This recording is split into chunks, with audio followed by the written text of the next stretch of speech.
गौसपुर खां रिपोर्ट करे रहियो आहे ज़ुहैब अहमद फ़हीम। मुल्क जा हुक्मरान पंहिंजूं अयाशियूं ऐं शाही ख़र्च वधाए मुल्क खे दिवाले जो शिकार बणाए छॾियो आहे। जेके बि मुल्क जा असासा आहिनि ही चाहिनि था त सभु असां वठी मुल्क खे मुआइशी तरह खोखलो करे छॾियो आहे।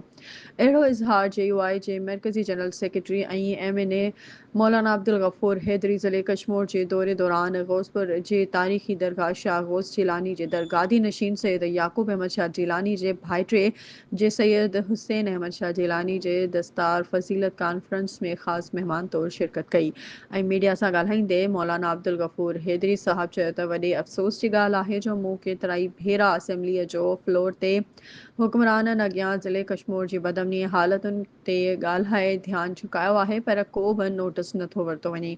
अॼु मां 1 साल खां पोइ कश्मीर आयो आहियां त सभिनी मूंखे बदमनी भताखोरी ऐं अग़वा जे वधंदड़ वारदातुनि जी शिकायत कई आहे।